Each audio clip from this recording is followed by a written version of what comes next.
This is your host, Jason Snellgrove, and I will be your guide as we journey down the road to pleasure hunt or hitting the long trail to those great comp hunts. This is the Coonhound Collective podcast.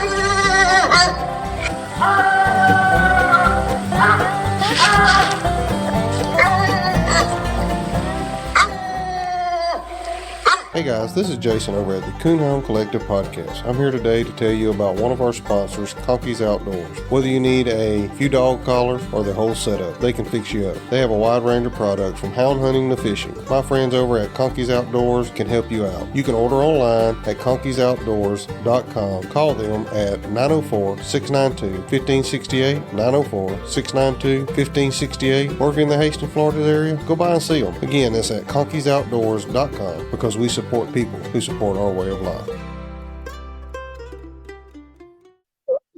The breeding of the dogs is the most key element is knowing what you're breeding, knowing the characteristics. For example, if you've got a dog that has a bad characteristic or trait that you don't like, don't accentuate the negative by breeding to another dog that's got the same problem. And you're just going to have double the trouble. You know, sometimes you can breed some things out of dogs. Some of it can't be.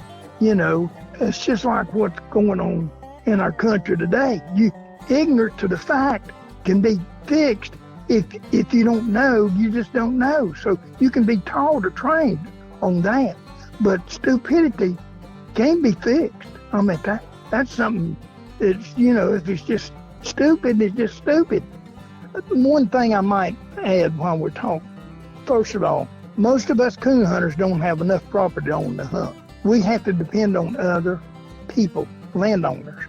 We need to respect that. We need to respect the landowner. What hurt us around here, a lot of places, and I hear the same story, a lot of places you go, people throwing down trash, people not respecting, maybe tearing down their fences. If you cross the fence, go under it if you can. If you're climbing over and you break a loop, fix it back for them. If you have to, go back the next day and fix it back.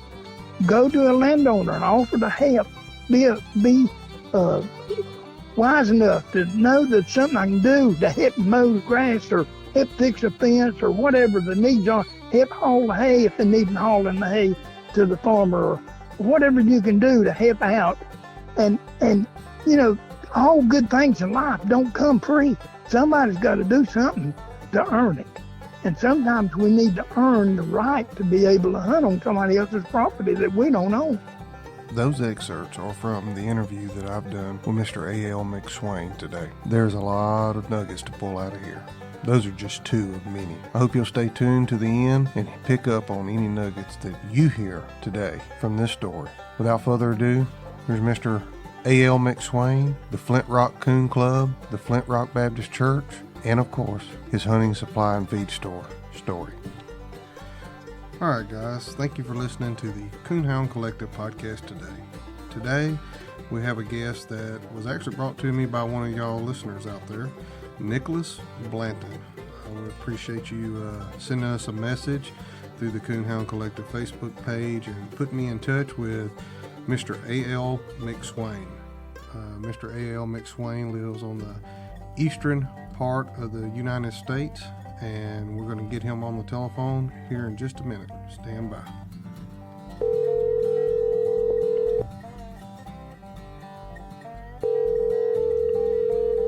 All right, today we have Mr. L McSwain with us on the Coonhound Collective podcast. Mr. Al, how are you doing today?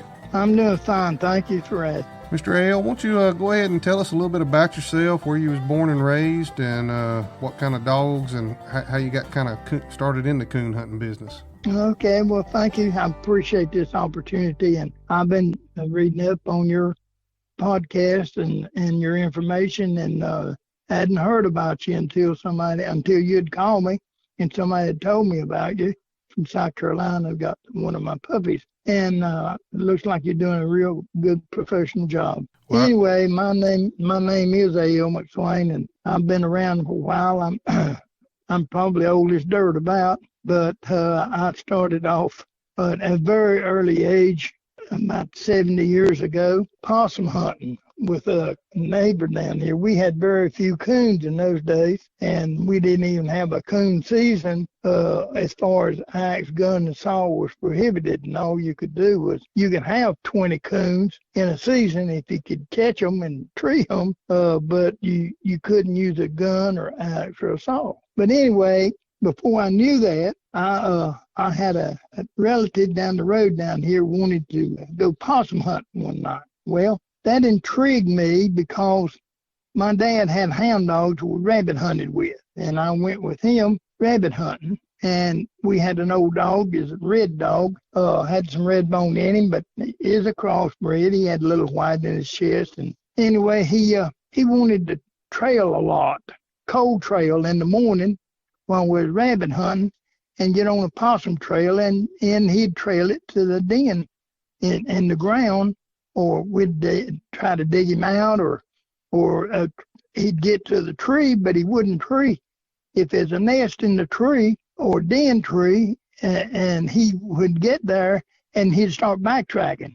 So Dad always told me that, so I was intrigued by that, and it ended up that I dug out a couple possums, and that intrigued me. And then this cousin down here wanted to go possum hunting one night, and that's back in the day that we only had kerosene lanterns, and it's cold as it could be. And he went up to his father-in-law's farm, apple orchard, and he had a elderly gentleman, a black gentleman up there that liked possums, liked to hunt them. But I didn't know it, but I think they both wanted a little something to drink to kind of keep them warm on the inside. That's just my reflection. I don't know that for sure, but I think that's what it was. But we got out, and we didn't do much, but that interested me, taking a dog, catching a possum, and seeing that done in daytime. Well, when I was 8 years old, we had a registered red bone, and then that red dog that I was telling you about, the cold trail. And so I told Mom and Dad after going with him, I'd like to go possum hunting. And Dad said, well, they might run rabbits on you. I said, yeah, I know. So we just, back then, we let our dogs just run loose.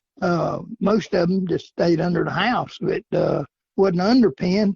And, of course, that time we just had outside John, and we was well off. It was a two-holder. Most people never had but a one-holder. But anyway, I just grew up in the country and a little farm out here, and we was poor, but we didn't know we was poor. We thought we was just happy as we could be. So anyway, I took off and went possum hunting with the kerosene lantern and 2-cell flashlight. Got over there, and the old red dog, Pluke is what we called him, he had struck, he was trailing out through the woods, and what had happened to him, them dogs, as I said, we fed them under the house. I mean, we fed them. They still lived under the house, and they'd come outside and eat. Well, we would clean the rabbits, and they got the innards of the rabbits, and we killed hogs on a regular basis and sold pork to the community. And back then it was legal. And anyway, the dogs got a lot of the scraps. So you come outside to feed them and give them something, and they'd, like Jerry Cloud say, you throw it out there and one of them done grabbed it and swallowed it. The rest of them got in the fight because they didn't know where it went. So anyway, that's pretty much what happened to him. And they got a hold of him, and it broke his front leg, and he kind of walked with a cripple part. So he wasn't fast on what I'm saying on the track. So anyway, we trailed back out through there, and the big registered red bone Buck, it was his name. He was out running the rabbit. And old Pluke trailed that thing up to the tree, and he started coming back toward me.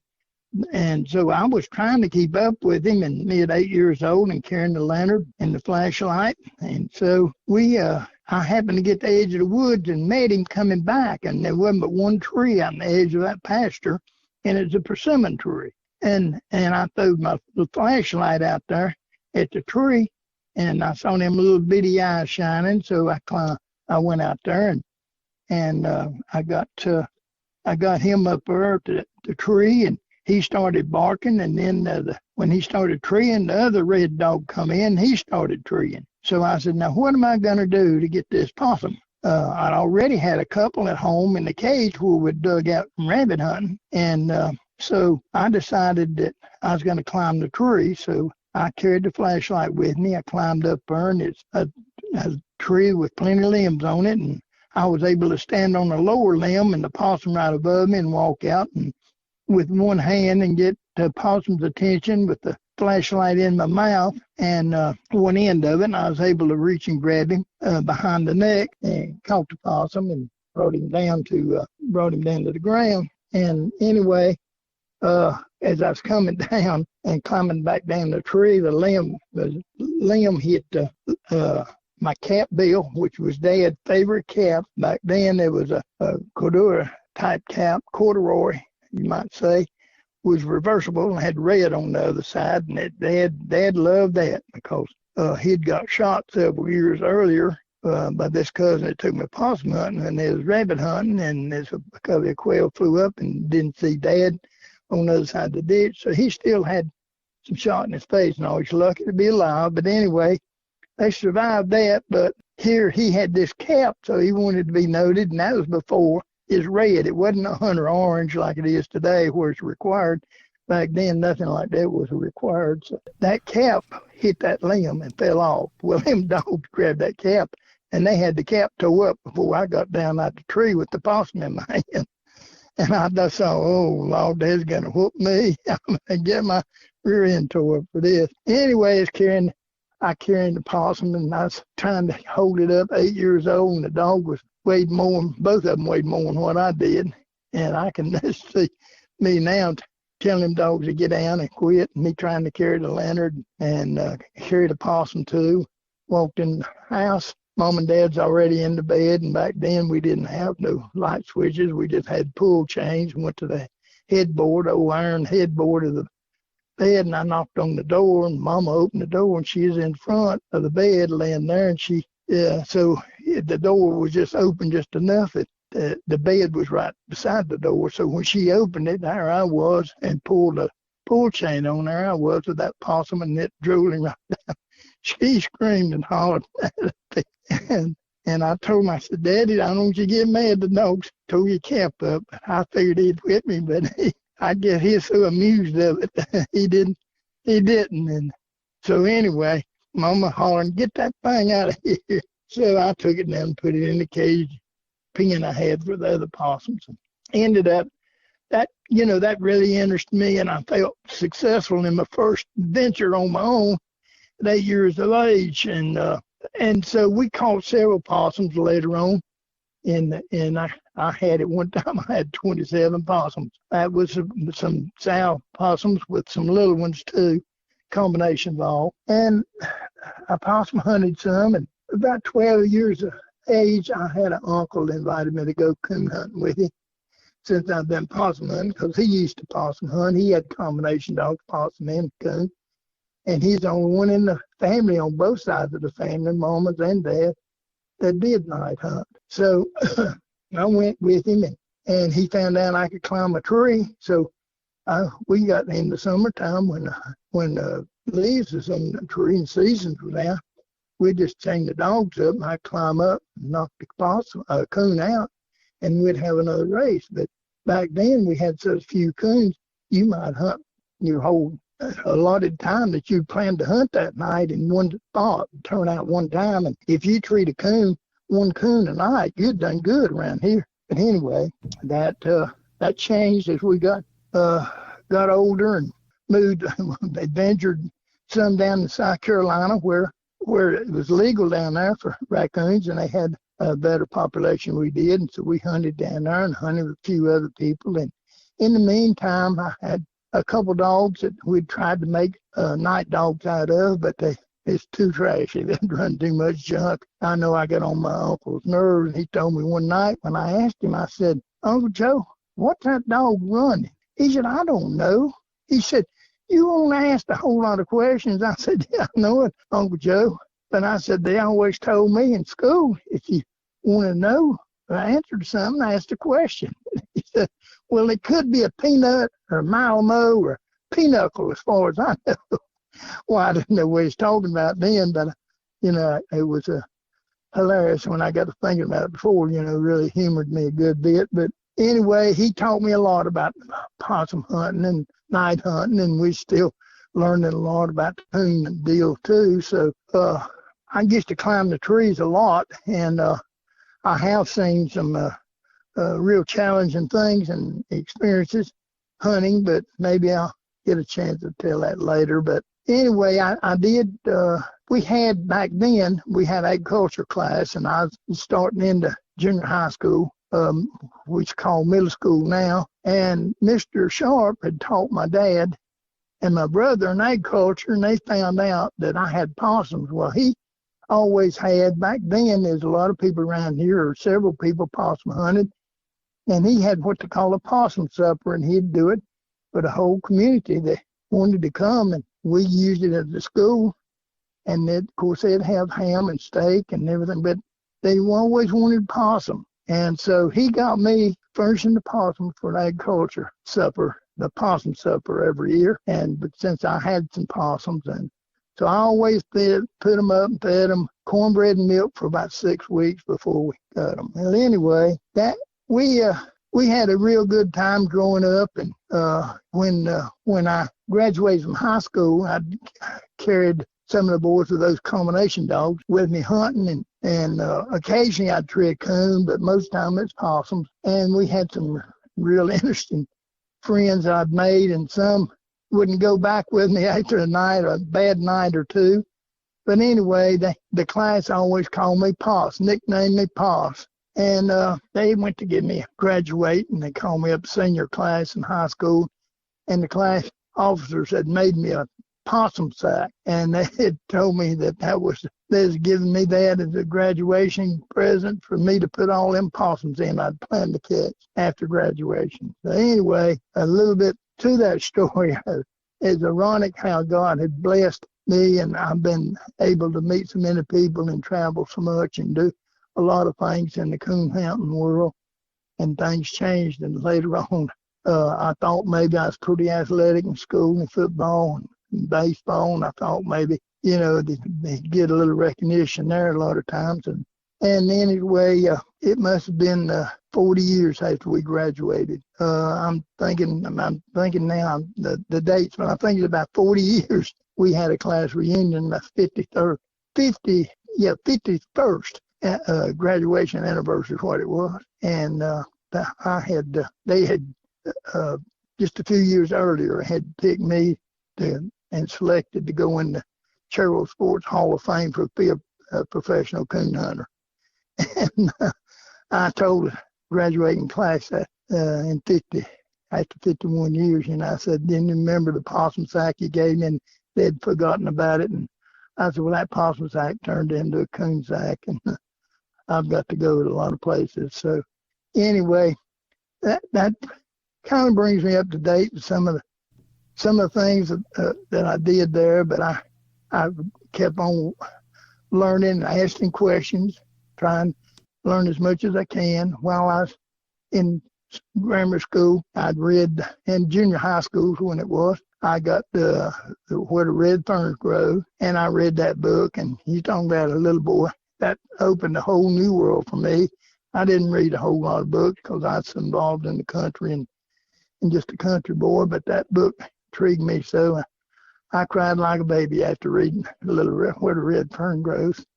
I'd recommend any young boy to read that book. You can even get it on video now, but that intrigued me about coon hunting, and is already getting involved some and already with coons and possums, but that helped me decide even more. So that's what I wanted to do. So my uncle had found when I was a senior, when I was must have been about 10, 12 years old, my grandfather, we had to move in with my grandfather and grandmother. She was bedridden and broken hips, and my grandfather had a stroke, and I slept beside him at night because he had trouble controlling his bladder, and so sometimes walking home after football, doing the chores, milking the cows, and it was hand milking and feeding the hogs and the chickens and looking after that. And Dad was trying to work a couple jobs, to keep the family going. And so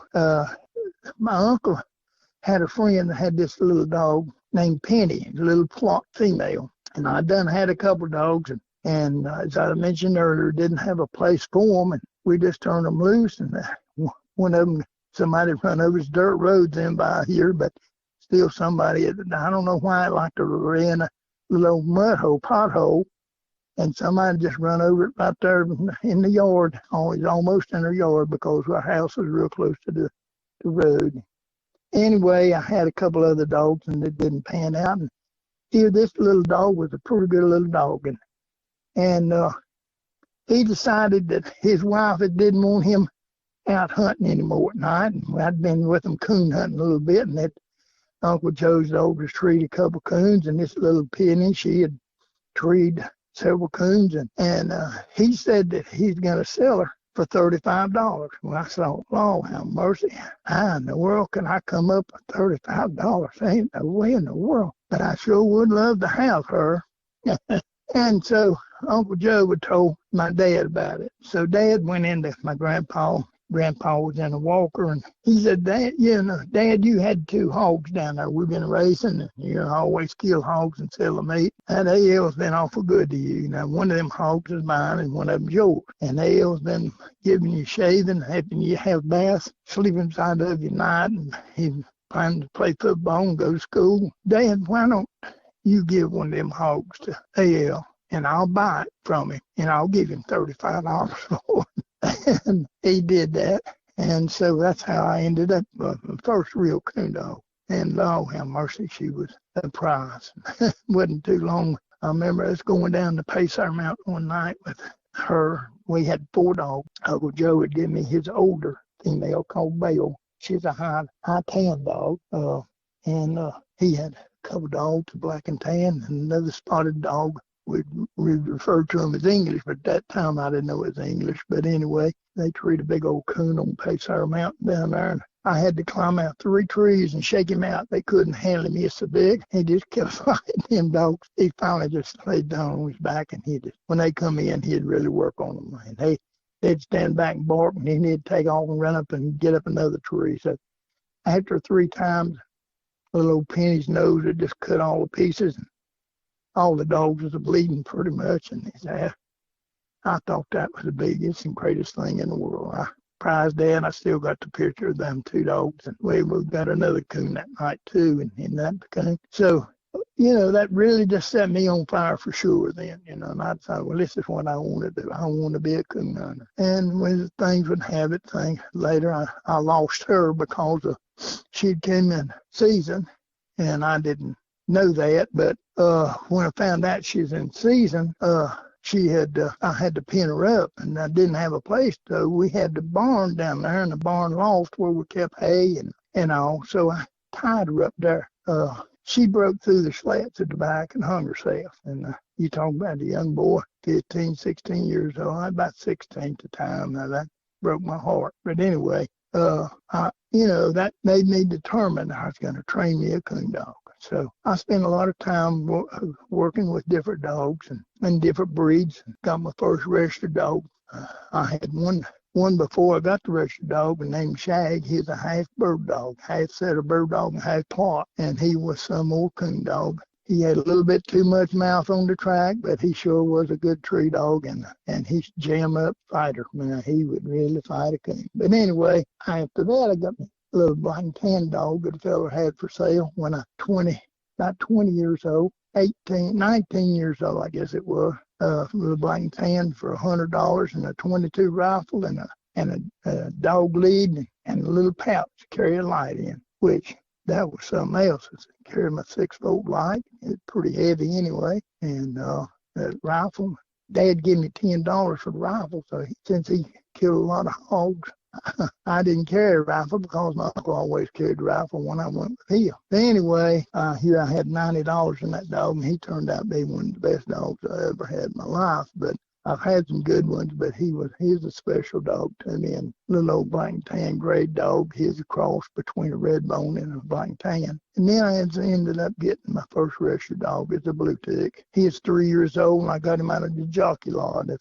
some of you might not know what a jockey lot is, that's where it's all-time trading dogs. We had a lot of dog traders around in the country, and from tree dogs to fox dogs, rabbit dogs, squirrel dogs, whatever, just house dogs. Anyway, I got the first registered blue tick, and he had never been trained and been broke, and he'd run anything about put his foot on the ground. And I had to break him. He's cold-nosed. He'd about freeze you to death. He's the coldest nosed dog. He could tree a coon the next day where he'd walked the night before. And I have done that before. But anyway, I did get him broke. By the time I got him broke, he was probably about 4 years old. By the time he was 5, he absolutely wouldn't run nothing but a coon. So that's the first dog I really broke and had to break. And that interested me. So I ended up with some blue tick dogs. And Mr. A, I'm going to jump in here just a minute. Yeah. I don't mean to interrupt you, but when you're talking about breaking this blue tick, this was pre any type of stimulation collars, correct? Oh, yeah, we never had no electronic stuff at all. Can you real quick, briefly go into a little bit of detail what you did to break that dog from running junk? Yeah. All right. Okay. What happened was I was hunting over here on a creek called Buffalo Creek one night and turned him out. He went up through there, up the creek, and it's not real deep, but it's a pretty good sized creek. Some people call it a little river, but he went up through there and he struck and run up there, and I knew he wasn't running right. The other dog wouldn't run it that I had with him, even though it wasn't much of a dog, it wouldn't run it, and he was running that thing fare you well, and he usually didn't run it like that. So he's coming down side the hill, and there's a path going up through there, and I guess there's a regular path that the rabbit travel. So I stepped back right at the edge of the woods line there and some weeds, and they come by me, and I jumped out and hollered at him and caught him. Probably people wouldn't like to hear that, but I give him a thrashing. He needed it, he deserved it, and it scared him so bad he about wet all over himself. And when I broke him off that and scolded him and talked to him real rough, like, I was disappointed in him. That I didn't have no problem with that. So from after that, when I broke him from that, I broke him from everything. And the only thing he run the rest of his life till I owned him, until I sold him, until when I started a kennel with Lee Dedman, played basketball for University of North Carolina, and went on to sign the pro contract with Utah Stars. And he is from Maryland, but his family was raised down here next to us. In the summer, he'd spend the summers down here, so that's how we got to know each other. He wanted to be part of that kennel. But anyway, we did that. But before I sold him, I used him for a strike dog. I hunted down South Carolina with a fella named Neil Whitworth in my early 20s, and he was running one night, and he had walkers and some of the sailor bloodline, and the dog treed in the bank next to the creek, right up in the bank, and old Rock was up in there, the blue tick and the walker, and we got in there, and Neil said, "Oh my heavens, that's a skunk. They done got a skunk." And I said, "No, Rock won't tree no skunk, Neil." "Yes, they are. I smell it. I said, "Neil, I'm telling you, Rock is straight. If another dog's running trash, he'll tell on." So he said, "Well, there's a skunk in there." I said, "No, it's not." I got up on top of the bank up there and went to dig and found a little crease in it that I could break through. Dug the dirt down, got behind the coon, and got him with a stick and got his attention. The dog was able to run in, grab him, and pull him out there and fight him. I'll never believe that. Neil, bless his heart, gone on, passed on, but he told that story for 40 years. That he said when L McSwain said he had one broke, he had him broke. He said he knew his dog was better than I did. Yeah, well, so, anyway. I wanted you to tell that because there's a lot of shoe leather went into breaking a dog back in the day before the electronics we had. When I started coon hunting, I didn't have a tracking system or any type of electronics. My parents didn't care that I went, but they wasn't going to spend that kind of money. And I was competition hunting until I was 17, 18 years old and I didn't buy a system. I just bought a collar that went with the old Yeah. quick track system that somebody could track for me if my dog got lost. Yeah. But I wanted you to tell a little bit about that, because a lot of people don't realize when you say you broke one, it wasn't with a collar. You was out there with the dog in the woods, putting the time in with him to get it figured out. That's right. Well, thank you. And you're right. And I just take it for granted. But another thing is that the rock dog I was talking about, the blue tick, was so cold-nosed, and he'd get off on a cold track, and everybody's ready, impatient, wanting to go home and quit. And if you just leave him there, he'd track it up. But good gracious, he'd get cold, he'd freeze you to death. Other dogs, that little buck dog I had to bring him, couldn't smell it. So what he would do was, what I would do, I got me a horn, a cow horn, sawed off the end of it, hollowed it out, and then I taught him to come in from the sound of the horn. I'd blow the horn for him to come in. And fox hunters used to do that, what they called I believe they had a magazine called the horn, something about the horn. I forgot what the name is now. But anyway, that's how I was able to train him to come in. But, he's a little hard-headed. It took him a while, but sometimes it'd take him a while to get in. But I'd get him in with the horn. But when he was doing something wrong, like you said, you had to run them down. And I was young, and I had good legs and fairly well fast enough. I've had to run down dogs. I remember the first time in South Carolina and got into some deer. We didn't have no deer around here then. And I had to run down a couple of times, run dogs down on deer. And you just got to head him off. See the direction he's headed and try to pull your vehicle around to get the closest road to try to get in front of it. And then you take off. And so you don't know where you're going to end up. But anyway, the main objective was to catch that dog. And he had to be scolded for it. And I don't mean brutal beatings, but I mean it had to be firm enough that you had to let him know that it wasn't a desired want or a trait.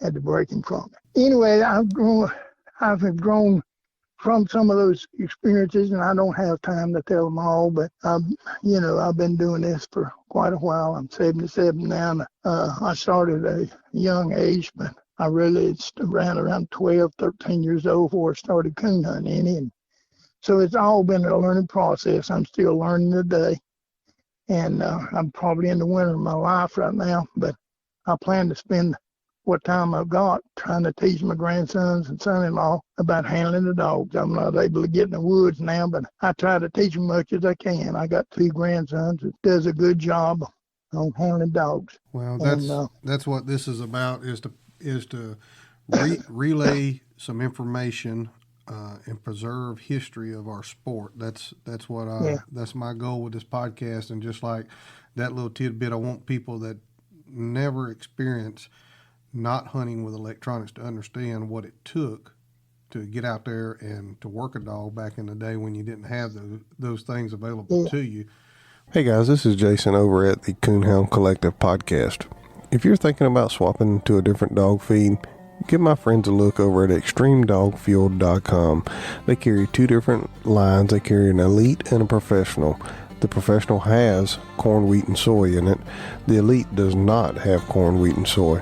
Go over to extremedogfuel.com, see which line and which mixture is right for you. Find a retailer near you. If you're in the southwest Missouri, northwest Arkansas area, you can't find a retailer and you want to give it a shot, hit me up at thecoonhoundcollective@gmail.com. I am a current dealer for Extreme Dog Fuel. I can get you pricing, I can get you dog feed. Again, go see my friends over at extremedogfuel.com. You won't be disappointed. So, going forward past that blue tick, when did the kennel actually start with the English dogs? Well, I actually started with the blue tick called Gunsmoke. I got from Preacher Bruce Neer down Tabor City, North Carolina. And he's a great big old blue tick dog, and solid blue, no brown whatsoever. He's almost black. It's a blue. And it run coon on the swamp down there like nothing on the water you've ever seen. went down on vacation, heard about him in the Full Crime magazine, I believe it was. And so I called him up while we was on vacation, because we vacationed in North Myrtle, right not far from there. So we went hunting, and I saw one. I liked him, and I decided I'm going to get him. Now, I liked him. I bought the dog. He's eat up heartworms, didn't know it at the time, but he did live a long life and had been treated. It affected him. But anyway, when I got back with him from the beach, we had a little Valiant 4 on the floor, and we had 3 of our nieces with us, the wife and I, and that dog. And he was too big for the trunk. We put all the clothes in the trunk of the car and had him in the back seat with them 3 girls. And it's so big, he could top of his back would almost, and head would touch almost the roof of the car when him standing in the seat back there. So anyway, we got him home, and Lee Debman and really wanted to do something, getting ready to play. He'd brought his roommate Richard Tuttle from Kentucky with him, and Dean Smith would get mad at him sometimes missing practice. They'd come in to go coon hunting, and here my wife had to stay busy trying to fill them 2 boys up. It's so big, and Lee didn't like but a half inch being 7 foot. And so anyway, he wanted part of it and said, I'm going to play basketball, and I've already got an offer. So he's signed a no-cut contract, Utah Stars. We went up to Tennessee and bought a blue English dog. And I'd already found a blue tick female to raise some puppies, and he wanted to be part of it. So we named it Gunsmoke Coonhound Kennels and started with that. And we got several blue tick females and several English females, and started raising some puppies. And one time I had 42 dogs, pups, and all here. And I had been selling the pups pretty good, but I was going to the Grand American. This must have been in the early 60s. Went to Grand American and just found out Gunsmoke had heartworms. Still wanted to hunt him anyway, but that I did, but that was a mistake. But anyhow, we went down to Summerville, South Carolina, almost down next to Paris Island. The marinas going back to Paris Island, fell asleep. I had a brand new truck, a Dodge 4-door, 2-seated. I couldn't afford it, but back then that was the top of the line, air conditioned, and I mean it tops. I was able to get it because of the Coon Club I belonged to over at Langton that time. I helped organize. One of the hunters over there, Daddy owned Lockman Motors, and I was able to get it, and he let me get it for $100 over their cost. And at that time, it's the best I can remember is about $4,800 for that truck. That truck today would be over $60,000. But anyway, and so here we had a wreck, and I had a boy in there, and 2 in the back seat from Tennessee, and one had went down to where it broke a leg and broke his leg in a motorcycle. I had a cast on. He'd rode along, and myself, and had a wreck and total lost the truck, and didn't hurt the dogs except my big Gunsmoke's tail. I guess he was standing up in that big box and slammed when I hit that power pole and broke it off. And anyway, we was lucky that, we didn't get, the Marine got hurt worse. He's in a little Volkswagen, and I ended up hospitalized with a concussion, and I was out 6 weeks, but that put a damper on my kennel, and here we'd had things going with the kennel, and that put me, so I was out of work. My wife was struggling. We got married. She was 16 and I was 19, and she never graduated from high school. And so she's working a little sewing plant. bringing home $55 a week. Well, here I was out of work. My job, I was working Carolina Freight, which is a trucking concern. I worked there 32 years and retired. But when I started down there, we were just making a little over $2 an hour. And here I had no income, and I was out for 6 weeks, and I was feeding them dogs and all them pups and dogs. And people was backing out on me, and I had parvo, went through, and I started killing some of the pups, dying some of the puppies off, and one thing and another. And people backed out on buying some of the pups, and here I was feeding them and the dogs, and it's taking the wife's paycheck, $55, $50 to feed the dogs a week, and that left $5 for me and her and the 2 kids. And so it got real rough, sticky around here. And there's some people made up and helped us out there for a little while, but it put some growing into me, and I'm real religious. I was real involved in church and everything, but the Lord just saw us through. We went through it for a reason. It helped make us stronger and better, both of us, but it was testing our marriage and the relationship because I'd put a lot of strain on it, and it's undue. But anyhow, that was a good settling point for me. So I had to be committed to what I was doing, to continue to doing what I was doing. So we made it through that time, and our marriage made it through it. Now we've been married. We just got through celebrating our 58 years of marriage. You know, I'm proud of that fact. One other time that I almost lost my marriage is one of the best dogs I ever had, and had to have. He got hit. We just finished winning second place in the PKA World with him, and boy was handling for him, and actually he should have won it, but there's a nest in it, and we was up on top of the bank along with the judge, and we couldn't say anything. The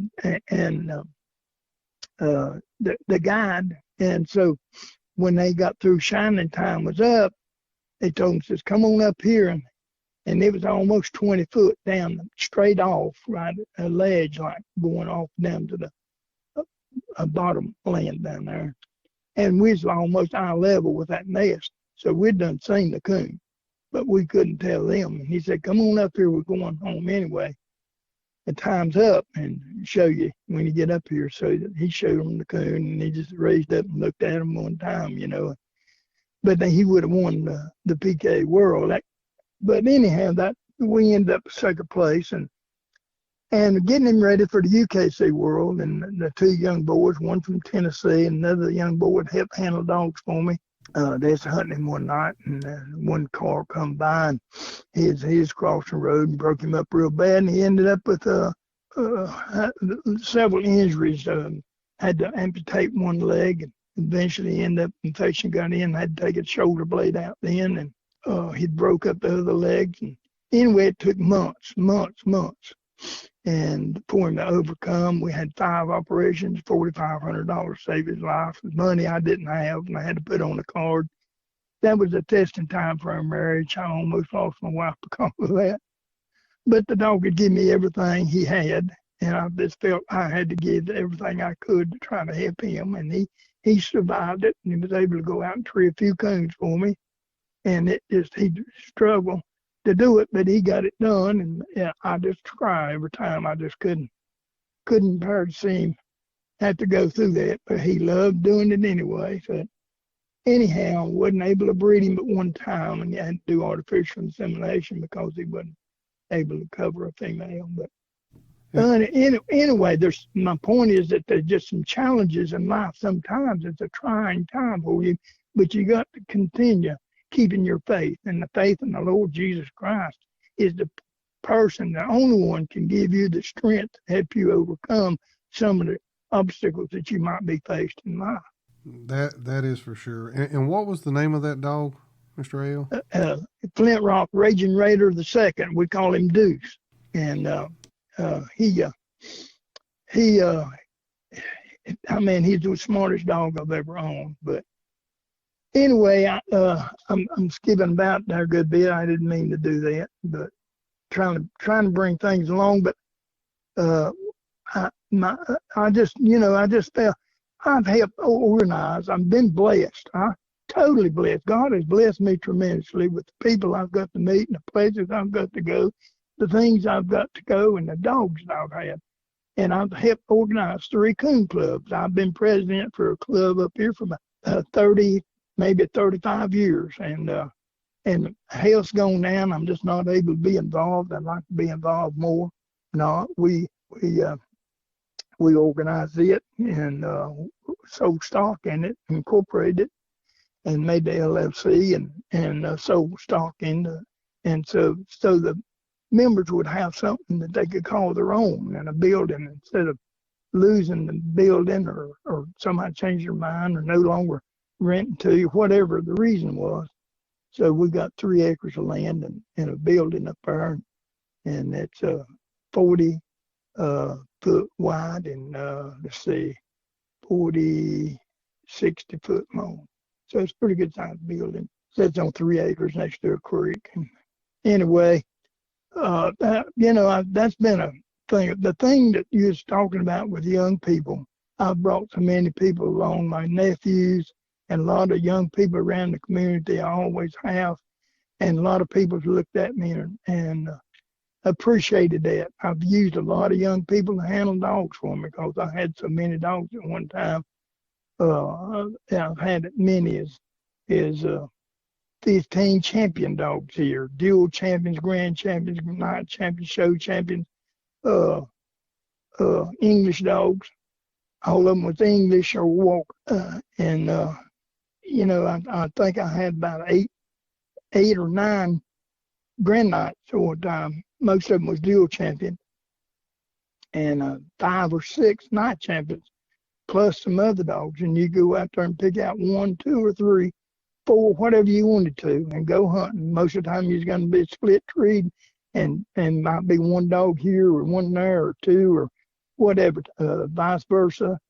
But anyway, just real coon dogs. I've been blessed. Most people will feel fortunate if they have 1 special dog. I've had several special. One that my grandson helped finish out. It started at he's 12 years old because he loved competition. And he had a night champion degree. We bought him out of Illinois, going back to some of my same bloodline, the double first cousin, my Deuce dog, and the old Flint dog that I had, and going back to Captain Cool. And I've got a lot of that bloodline today in the breeding. And so, anyway, I'd say I've got, I've really been blessed with a lot of good dogs. And of course, I've had my share of bad dogs. I mean, I've just found out that the key element is raising your dogs is know the breeding, what you're breeding, and try to better the breed. Not just dog to dog just because it's got a paper or even don't have a paper. If we'll go back to our early days, we didn't know what papers were. I mean, the registries didn't really start in the early 1900s for English, but in the 40s and 50s for the blue tick and the walker, so we didn't. When really you think about it, it's a short period of time in the last 60 or 70 years how breeding and dogs have come about, and the type of dog today is altogether different than the dogs were then, different breed. I think the dogs today are trained easier than ever. When you had to do all the other with the leg work and without any technology and everything, today you've got so many electronics that can help and be an asset if you use them properly on the right dogs. And some dogs you can't. Sometimes you got them dogs, the best thing that happen is cut their tail off behind the ears. That you could save yourself a lot of problem. But at the same time, you've got a lot of dogs out there that never get the opportunity to become what they want to because they've not been shown what to do. They don't know exactly what you want of them. Most dogs want to police you. And so a lot of times we've got to show them what we want. Now, in that process, they can pick up some bad habits. And we need to be able to pick up on that and help them correct them. Just like when we were raising our children, we're seeing our children start a habit that is not good for them or doing something that's not productive for them. We need to help correct them. And, there's several ways of doing it. And I don't mean, everything has to be so strong. You don't have to be, but it needs to be firm. Whatever, it needs to be firm. And if we look, and I can't help but use the Bible in reference, and that's the way God does us. He's firm with us, and his teachings and the apostles and the leaders that we had that have left the word here for us to go by as a yardstick to measure life by. He's firm in and he don't change. He's the same today as he was yesterday, and he'll be the same tomorrow. So that's the way life basically is for all of us. I didn't mean to get off on that, but it's part of me. Yeah, and so No, that's good. When you say that, you can't help but compare it to the Bible. My kids have watched Where the Red Fern Grows because of me multiple times. Yeah. And in there, he talks about, the granddad talks about meeting God halfway. And that, I know that's a movie, but that is so true. Yes, sir. If you'll do your part, he always does his part. So that's right. I'm glad you said that. So let's run through some of the dogs that you had there at your kennel. The Deuce dog and some of what he won, and some of the other ones you had there and what they won. Yeah. Okay. The first, going way back to Gunsmoke, he probably had 500 points. Back in that days, when we went to a hunt around here at Statesville, or we had a World 600 down in Charlotte, next to Concord, we had 100. It wasn't unusual to have 80 to 100 dogs show up at a hunt. They'd have 10 trophies for rescue dogs and 10 trophies for gray dogs. You had just about as many gray dogs hunting in the hunts as you did rescue dogs. And so anyway, it's a big challenge. You had to have a pretty good dog if he's going to win out on a consistent basis and get that first place win. So I never did get a first place win with that dog, but I was learning in the process. But he probably had about 500 points. And then I had the Rock Dog, and I got several wins with him, and I had several hundred points on him, and never got a first with him. So all those was challenging. But then I had the Ripper Dog, and he was already a grand show champion when I got him. And Jerry Darren ended up getting him. I believe Jerry's living in Illinois now. He had moved back from North Carolina up to Ohio, where he's from. And I just happened to see where he'd put on the old Coonhound pictures on there, some of the trophies he'd won with the dog. Anyway, I went from there to, let's say, I guess I had a night champion female called Brandy, Elk River Brandy. She came from, and show champion, grand show. She came from out of, later on came a partner of mine, Tim Pate, from up in Crossnore, North Carolina. And we had a lot of dogs together. But then also Tony Cloninger, which professional baseball player, and he pitched baseball pitcher with Atlanta Braves, with Milwaukee Braves and Atlanta Braves, and then he was San Francisco, and he was with the Giants and Cardinals for a while, and he ended up coaching with the Yankees for 15 years. He was a manager for one, and then he was bullpen coach for them, and then he went the various latter years. He went to the Red Sox, and he was a pitching coach for the Red Sox. As he was developed some health problems, he ended up still as a consultant till the day he died. They hired him for the rest of his life as a consultant for the pitchers. Anyway, he put me on a lot of things, and I would got to go places with the Walker breed that I never would have with Timothy Ball and several other people. And the Shaker Dog, we ended up in 12th in the UKC World with him, 6th in the PKC World, and PKA World, and had a good showing in the PKC World. But anyway, he was a real good dog. We had 2 Walker females, Grand Night champions. Nail was out of Naylor, and Lady. Right now, Lady, I can't think her bloodline right now. I'm just getting mine. She's a good dog. But we had a couple other Walker dogs, but I had the Black Jack dog, the Grand Night champion. It's a pretty good dog. Got young boys hunting for him, and he got run over one night. But anyway, going back to the English breed with Flint, was out of Captain Cool and Grand Night champion, and I won Southern English Days with him. Had Brandy at the same time. She would won opposite sex Southern English Days, and then I had Southern English Days. Little Ann, she won opposite sex. Fancy won opposite sex. Champion. Both of those were dual champions. Queen, she won opposite sex at Southern English Days twice. Zeus, when he had more titles than the other dog, he is directly out of Roller, which was out of Smooth Talking Jed, which was another litter mate to Flint, and was out of Captain Cool. And a lot of my bloodline today goes back to the three champion dog, Grand Night champions out of Captain Cool was Rocky, and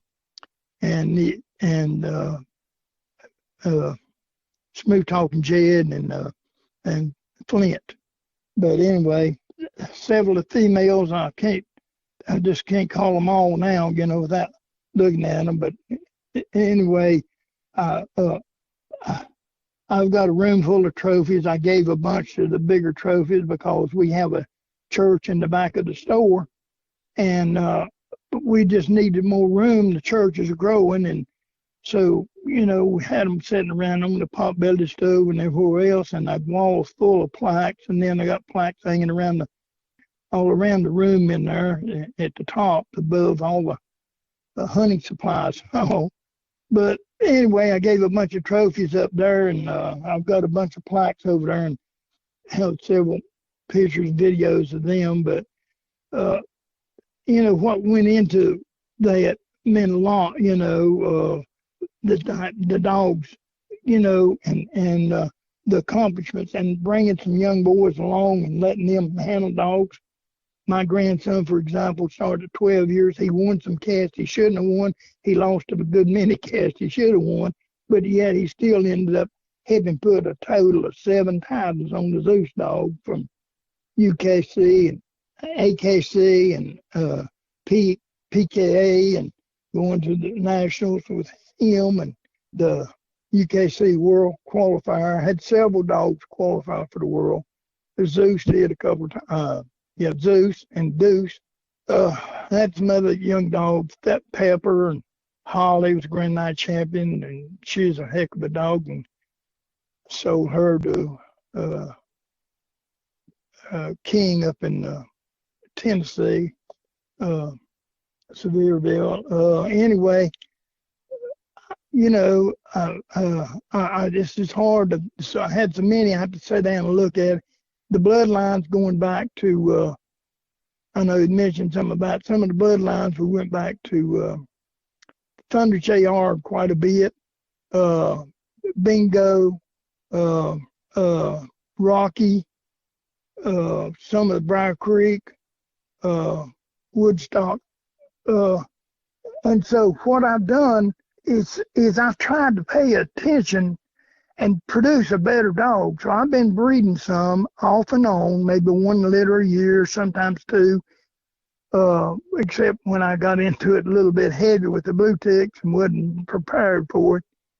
I had a learning process there too, so I had to learn how to do a lot of the doctoring on the dogs myself too, because finances. But anyway, the breeding of the dogs is the key element is knowing what you're breeding, knowing the characteristics. For example, if you've got a dog that has a bad characteristic or trait that you don't like, don't accentuate the negative by breeding to another dog that's got the same problem.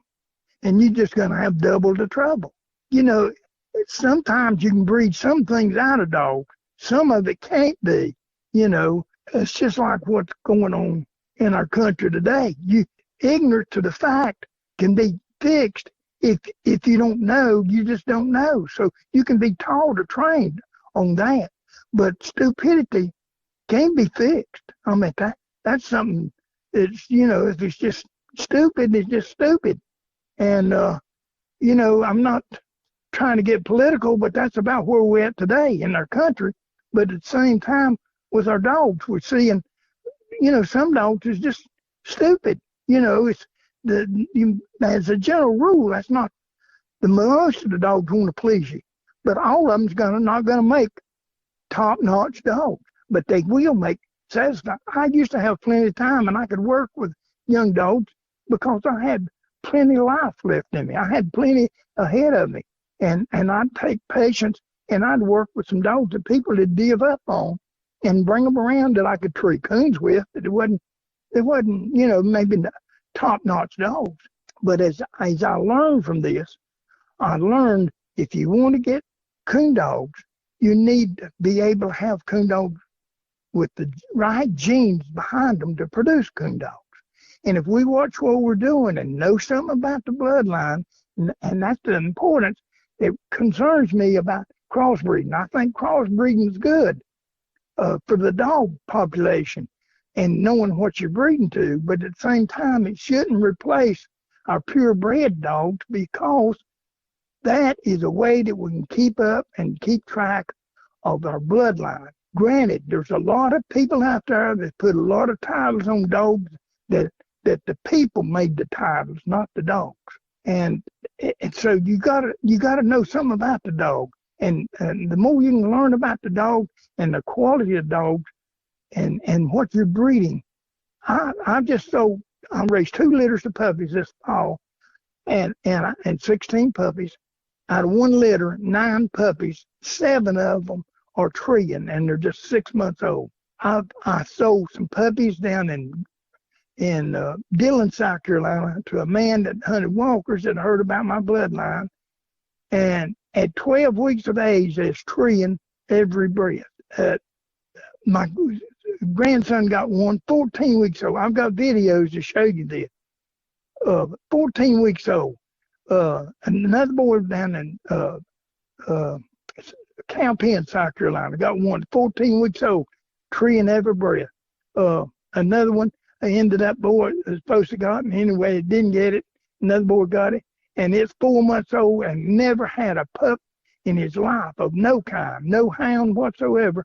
And that's what he decided he wanted, and he took it, and he asked me a few things. I told him a few things, how to show him what you want him to do, and got him interested. He got a coon hide and coon tail to start with, drug it for him. In 2 weeks' time, that puppy is treeing every breath at 4 months old. And the boy had never been around coon hunting, around dogs, and he just tickled to death.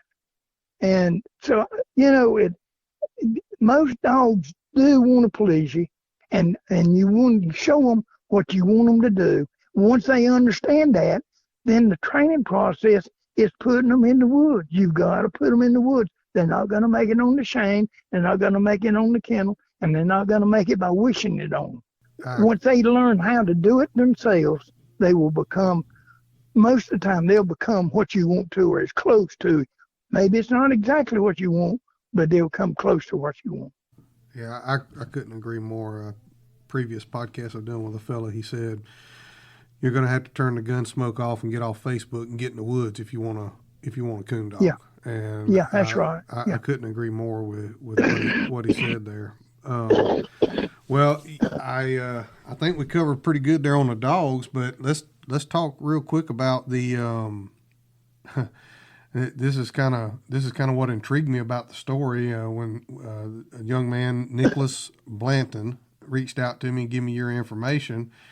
You have a feed store, a dog supply store, coon club, and a church in the same building. Is that right? Well, I have a church, but no, the coon club is up at another property we have. It's not here. Okay. Now, we do have our coon hunts down here, what we call pound hunts on Friday night when the season's in. And we have a group together, and they pay in a little side pot, and then we go out and we hunt and disperse out 80% back to the winter it depends on the weight. We have had as many as 30, 35 people, and we split. We split at 25 and make sure that the winner's going to get at least $100. And I believe 37 is the next where we have a three-way split. But our numbers is not much now as before. We don't have as many hunters as we did. And another thing, our hunting territory is shrinking a lot now. One thing I might add while we're talking, first of all, most of us coon hunters don't have enough property to own to hunt. We have to depend on other people, landowners. We need to respect that. We need to respect the landowner.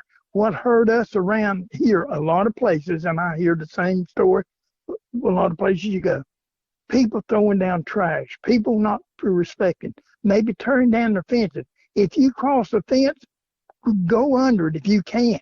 If you're climbing over and you break a loop, fix it back for them. If you have to, go back the next day and fix it back.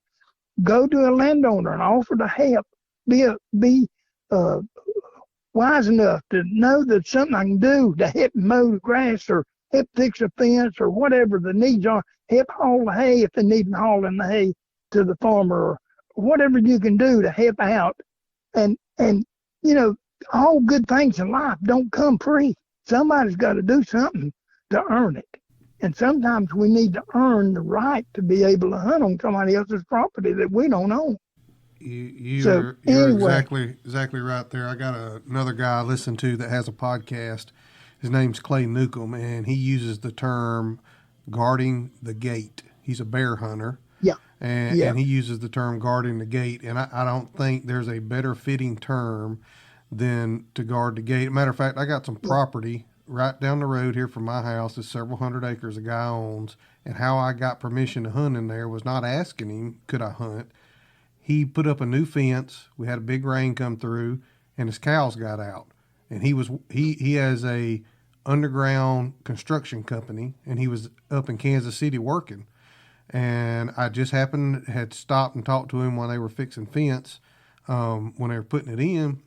And I had his number, and I called him, and I said, hey, Mr. So-and-so, your cows are out, but me and my wife, we got them put back in, and I pieced the fence back together the best I could with what I had. But, I got a panel put up there where they can't get out.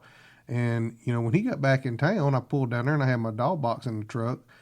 And, I was talking to him, and he was working on his fence, and I was helping him with the fence there. And he said, what kind of hunting you doing? I told him, he said, well, here's the key to the gate. You can hunt my place anytime you want to. And that's how I got it. Just being a neighbor. That's the big thing. Just being a neighbor. So I'm glad you said that, because that's very, very important for our livelihood. If we're going to keep this sport alive, is to have places to go hunt. That's right. Well, you're exactly right. But getting back to the question you'd asked me about, I had been dreaming for a long time to have a hunting supply store, something of my own. I worked 32 years at Carolina Freight, loading and unloading trucks. I worked a couple years at a couple other places before that, and I've been here at this store for 26 years. Dad and I had a bunch of chickens. Mom was real sick, going through a lot of problems when I retired from Carolina Freight, and I had the dogs in the kennel. We had we had over 500 chickens of different breeds, and quail and pheasants and peacocks. Bring out a lot of school kids and groups come out and just tour the place. But, I enjoyed all that, but I still had my dogs. And I told Dad, I said, Mom had passed away, and I said, Dad, I've always wanted a store, and we need some feed, all these birds and everything, and I need dog feed, and I'm thinking about just opening a store. I'd had an offer for by a person 3 different times to go in business with a hunting supply store, and I didn't. He's always good to me, but I also knew that we had trouble. Sometimes he'd tell me stuff that just wasn't exactly right, and I thought, well, I can't hardly go in business with him can't believe everything it tells me. So I wouldn't venture to do that. Anyway, it's something we did. So me and my son and son-in-law got together. We cut the logs. We hauled them to sawmill. We built the building, rough cut lumber and everything else. And in our county, we had to have supposed to have a building permit and license. Well, to start with, it's just going to be a little building for feed room, and had 2 boat sheds on each side that run off from it. Well, as we got into it, we started building more. We had more lumber, so we decided to make it bigger. And then I said, well, why don't I just have one section in here for a hunting supply store? And they said, okay. All right. I said, we'll specialize in coon hunting. So anyway, the son decided, well, I like to fish. How about let's make it fishing? So we tried that, made it big enough for that. And then we grew, and I had to add on to the side. And I had a neighbor over here who didn't like the idea of us building a store here and out behind my house. And so he turned me into the county, and they came around, and it took 3 years. It cost me $35,000 to come in compliance with the county to be able to keep the building. But we grew more and spread out more, and Lord really blessed us. We did real good for about 10, 12 years until we got a certain person in as president, and things went down south. And anyway, it started improving in 2016, and it's been picking up ever since. But now we're in a little bit of lull right now, and hopefully we're going to get that corrected after this year. Anyhow, the store's been good to us, and I've got to meet so many people, and God has blessed me. In the meantime, I've had 10 surgeries. I've had some health problems and 3 back surgeries, both knees replaced, and some internal surgery, and gangrene, one thing and another. But anyway, eye surgery and arm, wrist surgery. But in all that, after 7 years ago, my grandson had got Horizon Award winner for the English breed. And we took him into Indiana, and he had got his recognition from the United English Association with a jacket and a plaque and trophy and all.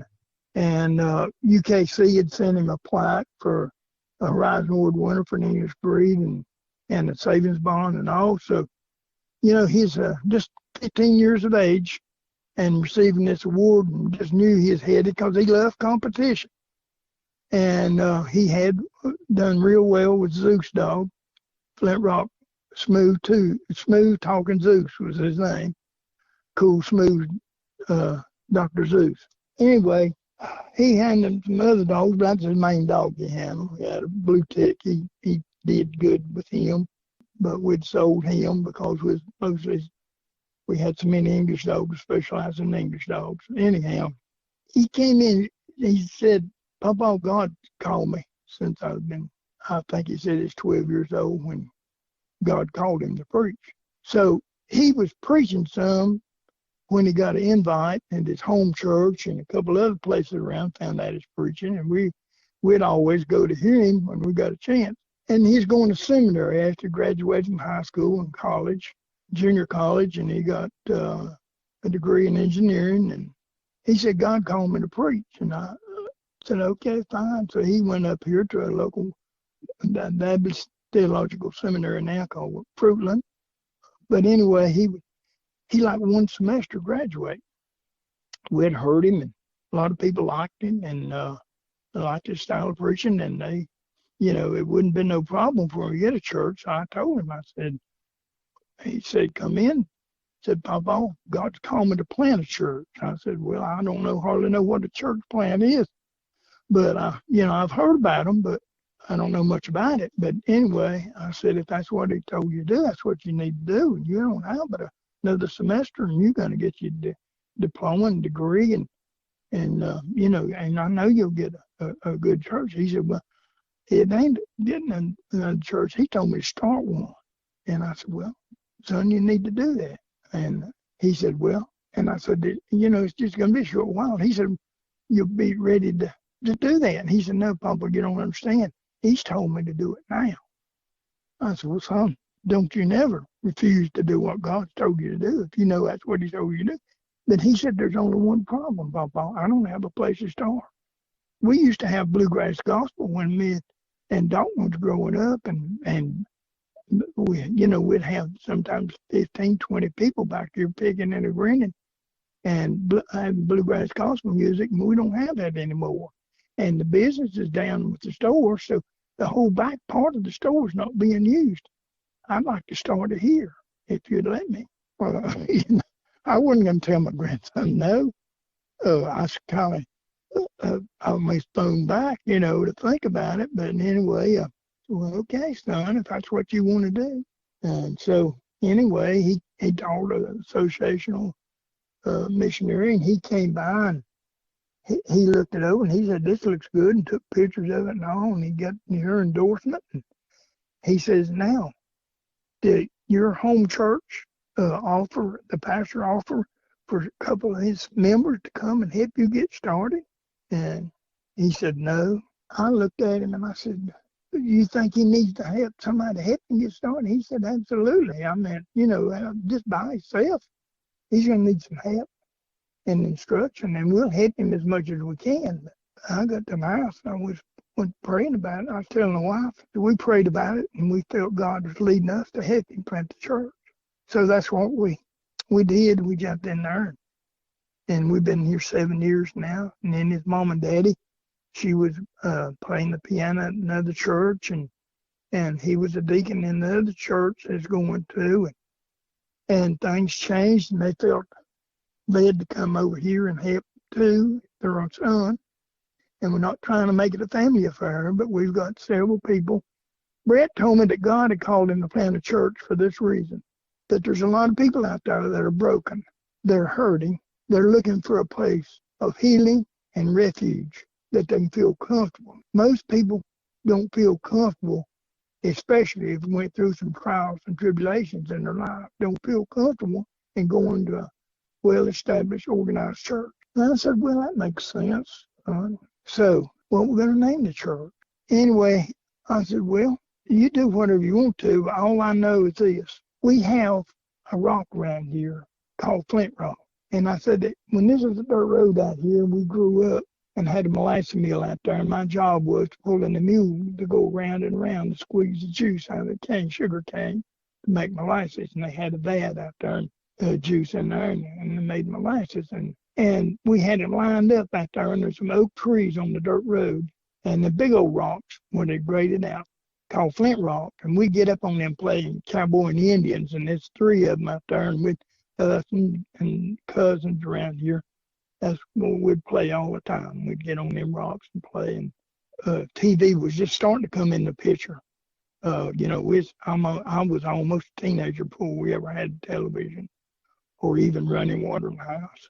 Anyway, I said, that rock is real hard. I said, I used to plow this ground where this building's at, and there's a few of them in the ground down there. And when that point of the plow I'm plowing with the horse and mule, when that point of the plow hit that rock, it'd kick back, and the handles on the plow stalk would hit you in your side, give you a hip pointer. I said, that's how hard that rock is. I said, you see this rock out here that Dad brought when it's one he'd plowed around, because when they paved this road, they buried all those big rocks, and some took them and put them in their yard for rock garden. But this one rock, his dad been plowing around for 15, 20 years down here with the tractor. And while we was building this thing, he happened to hit it, and he said, son, I don't know what you're going to do for a stepping stone to get in the store, but I've got the ideal thing. I said, what is it? He said, that big flint rock down yonder, I cut it in half with a disc tar a while ago. He just put that thing on the wagon, bring it up here, and it'd make it good. Both sides of it just go side by side. So we did that. And so when it come to name the store, the wife said, what you going to name the store? So we decided, well, Flint Rock Coonhound. Well, when it came to name the dogs, the last kennel name we got, what you going to name it? Well, the dog we got, the Grand Night Champion's Flint. So we'll just call it Flint Rock Kennels. So when it came to the church then, and I said, I don't know anything is any stronger than rock. And I know Peter said he's going to build a church, and build it on rock, something that with solid foundation. So flint is a good hard rock to build it on. So that's what the meaning behind the store is, because it's Flint Rock Baptist Church. God's blessed us. Last year we baptized 8 here. We were averaging around 20 people, 21, 22, 23. We have had as many as 25 people. And special occasions where we have some banquets afterwards or dinners, roll everything. I put all the shelving on wheels so we can roll them all over and put out tables and all. We have had as many as 25, 30. We have had as many as 35 down there just for playing bluegrass gospel music with spectators and players all. So anyway, pretty good sized room. The Lord blessed us last year. We took in part of the feed room because our feed business is not as big as it was, and we took in a 12 by 20 section in there to make a nursery for the small kids. And one of the rooms used to be a boot room. We turned that into the church office for the pastor. And then we've got another office just for the store. So, it's unusual, but it's neat in one sense of the word that it's compact. It's the closeness and the fellowship. We've got, it's a loving church. We've got loving people. Most of the people are hunters, or some of them are outcasts that a lot of people would, they wouldn't feel welcome to come around. Some of them maybe not dressed. We say, come as you are. God's interested in your heart, not what you're wearing. So, we're having a good time, and the Lord's blessing us, and we just have a good fellowship. Most of us has ended up hugging each other every time we get together. And I mean, it's in a good way. It's nothing out of the ordinary. People get wrong ideas sometimes. But anyway, we just, God's blessings. And I've grown a lot. We have a Bible study on Sunday night, and us men get together and the women get together. All of them don't participate, but the ones that do, we're learning a lot. And I'm still learning. I'm 77 years old, and I'm still learning. God's using me. And I just want to be an instrument of His service and to do whatever I can to promote that. But also, in the process, He's given me a love and desire for outdoors, nature, and hunting, and dogs. And even though I'm not able to get in the woods, I can sit in a truck and drive the truck and listen, and I can breed some dogs. I'm on dialysis now 3 times a week. It really slows me up a lot. I had to hire people to help feed my dogs and puppies this year to help raise them. Cost me about as much as I got out of them. Just raise the puppies, but anyway, and I'm still got somebody that I'm paying to help look after. It's been a journey, and I've really enjoyed it. God has really been good to me and blessed me. And so anyway, I appreciate you having the opportunity to give me this opportunity. And if I thought that, there's something we can do to help further yours, I will give you a high recommendation, because I've got to talk with you, and I respect you, and I thank you for that. Nick Gillett came down and did a video of us last year, and I'm really, probably one of the sorriest hunts we've ever had. Embarrassed me, but anyway, we enjoyed them coming down and doing the video, and God's just God's been good to us. We've got several thousand people that's been viewed it, and we've had a lot of business because of it, and I just thank God for it. I really I'll finish up. Appreciate you saying that about the church and the broken people and the podcast and stuff, and that is what it's about, is getting broken people to the right place so they can get the right message, for sure. That's right. But anyway, I'll say this: I've enjoyed this, and I appreciate the opportunity that you've given me to be able to give a little of my testimony. And I don't mean to go to running rabbits on you, but sometimes it's kind of hard. There's a lot of memories out there, and they'll come rushing back sometimes, and things will just slip through your mind. There's one other thing that you asked about, a funny thing that happened. I might tell that. When I was just in high school, I went down to my uncle's, which I live in Bessemer City. It's only about 10 miles or so from me. And this dogs was running the coon down there. We had 4 dogs that night. No, excuse me. We only had 3 dogs because my penny dog was passed. I was running the Bell dog, and he was running the Joe Black and Tan and Bud dog. Where my uncle used to, aunt and uncle lived down there. There was an old silver mine. They'd drilled in the ground and trying to find silver, and left a big hole about 90 foot deep, and it was probably about 12 foot square.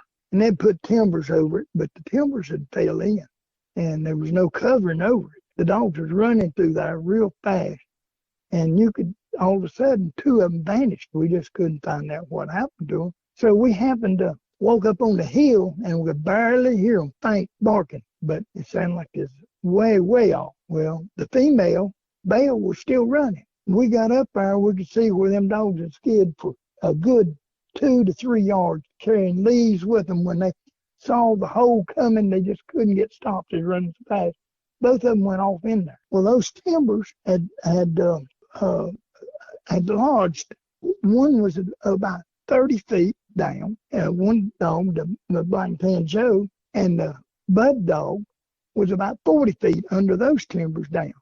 And they just barking, and Bud just bounced every time he did, and he just scared to death. He's got to go on down to the bottom because it's a long way down there till you hear them gravel and little gravel and rocks fall in there and hit that water. So anyway, our lights no better than it was. Is you couldn't hardly see that far down that hole. Well, Uncle Joe worked for a power company, local power company at Ralford Electric, and he took that power truck home with him at night, and he had a rotten tackle and ropes and everything on it. So he had to leave me in the woods, and I stayed there.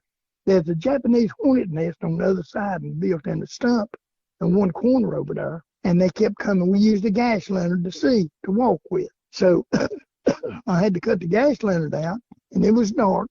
And I stand there with the dogs, and that coon had brought Belle by that hole or close to it till they got up on, realized that I was there up on that hole, because when she's coming, I'd turn the light on, and he'd make a move, and she came by there 3 different times trying to run her off in that hole.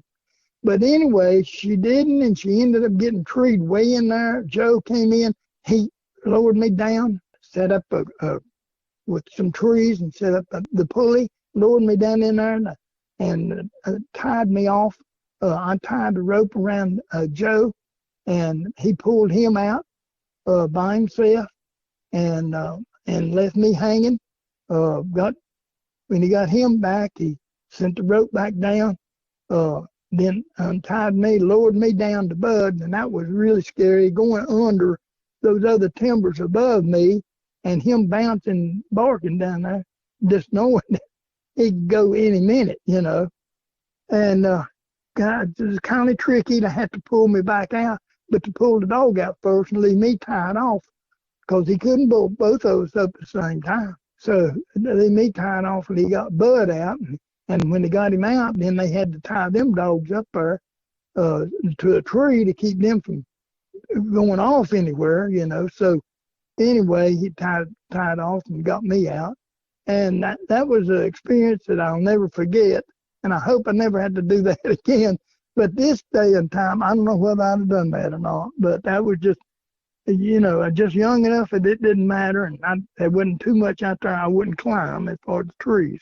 It didn't have to have limbs to, you know, it did need limbs, but I could try to just bear hug the tree and go up a lot of trees. But anyhow, that, you know, I'm pretty scrappy, and I was young and small, and you know, that's just one of the challenges that probably is a really mysterious how that things happen. But if you're writing a book, you definitely want to put that in it, and I just thought I might mention that.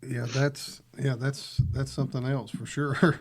That could be hairy even nowadays with other stuff we have. But I know you gotta go, so you can tend to the store. I really appreciate you taking time. Real quick before you go, I got something I think just be fitting to go in here with this podcast that I felt like the Lord give me that the other morning, and I had it kind of wrote down here and wasn't really expecting to share it here, but I think with what you said about broken people and the church and stuff like that, I think it'd just be fitting to share here with you and the listeners out there. And if you're in Cherryville, North Carolina, right? Yes, sir. If you're in that area, make sure you go by the Flint Rock Coon Den Baptist Church there and say hello to Mr. A.L. Tell him you heard him here on the Coonhound Collective podcast. And I'm going to read this, Mr. A.L., and I know you got to go. If you have to go before I get done, just go ahead. But I'm going to read this real quick. It's short. It won't take me but a minute, and we'll close out right after this if that's okay. Okay. I call this the pursuit.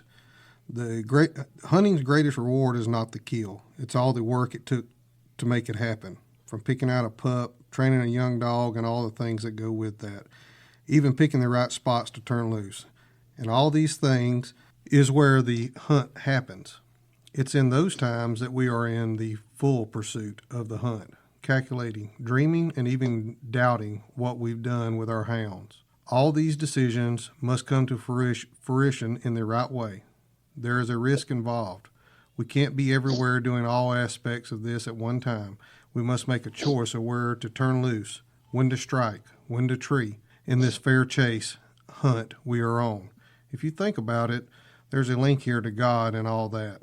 He created Adam and Eve, gave them everything and all the tools to succeed, and set them free to make decisions, just like we set our hounds free to hunt and pick the right track. Sometimes it's right on, sometimes they run off game, just like us. Even when we get off, God is still pursuing us. He is persistent in his love for us, just like us for our hounds and the sport. God will not stop, no matter how hard the chase gets.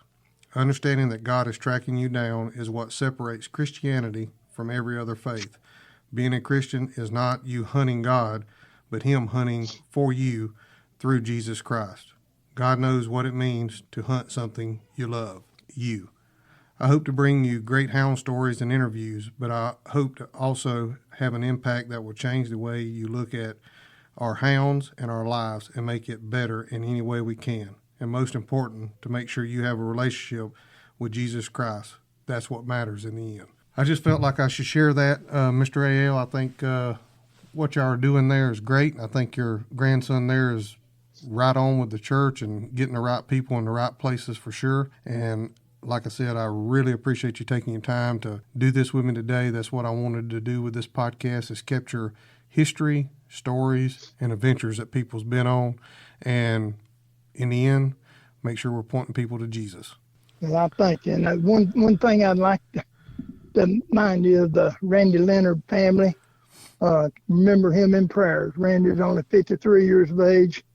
He's won, I know, 2 world championships with Awesome Dog. With a lot of bloodline I've got from Awesome. Also, John the Baptist, I got some of his bloodline down here, my dogs too. And he ended up with COVID, big, strong, stout guy. You'd think nothing could ever happen to Randy Leonard. And I don't know how many champion dogs, and he was one of the premier dog handlers in this part of the country. Passed away Sunday with COVID, and they did everything they could to try to save him. But anyway, yeah, and I'm glad we never know. I'm glad you mentioned that, because I actually had somebody text me yesterday telling me about Randy and his son Cody, and said that that's right. Now's not the time, but at some point I'd like to try to get Cody on here and talk about his dad and their hunting adventures and stuff. I think it'd be real good. Yeah. So if you're out there listening and you know him or don't know him, remember Cody Leonard, and his dad was Randy Leonard, in your prayers. And there are going to be some different times coming up for them that they're going to have to adjust to. So we definitely want to do that. That's right. And Cody's mother just died 2 years ago with cancer. So now his mom and dad both gone. He's just a young man. Yeah. Well, Mr. A.L., I sure thank you for taking your time to do this. I really do appreciate it. And I know you got to get down there to the store and get that took care of. And I hope to talk to you again. And if I ever make it out that way, I'll be by to see you. Okay. Thank you, sir. Yes, sir. Thank you. Have a good day. Okay, Jason. Bye. Well, guys, that was Mr. A.L. McSwain. If you're in the Cherryville, North Carolina area, let me encourage you to go by the Flint Rock Coon Den in the Flint Rock Baptist Church area. Say hello to Mr. A.L. Tell him you heard about him here on the Coonhound Collective podcast. I really would appreciate if you, in the area, if you go by and shake his hand, sit a spell, talk with him. Real nice guy. We've had a couple phone call conversations, and I really want to thank Mr. Nicholas Blanton for putting me on to him and was able to work it out through him and get this lined up. So if you're out there listening to this and you know somebody like Mr. A.L. that, maybe people might not know right off, send me an email, thecoonhoundcollective@gmail.com. Send me a message through Instagram or Facebook at The Coonhound Collective, and I'll do my very best to try to get them on here. That's the stories we want to cover right there. Thank you for listening today. I hope you have a great day. Thanks, guys, for listening to the Coonhound Collective podcast today. We really appreciate you taking your time out of your day to listen to the podcast. If you don't mind, head over to Facebook and give us a like, and head over to Instagram and give us a follow. It's both at The Coonhound Collective. Also, if you would like to reach us here at the Coonhound Collective, you can reach us at thecoonhoundcollective@gmail.com. If there's someone that you would like to hear on the podcast or a product that you would like to hear talked about, please send it to thecoonhoundcollective@gmail.com. Thanks again. Have a great day.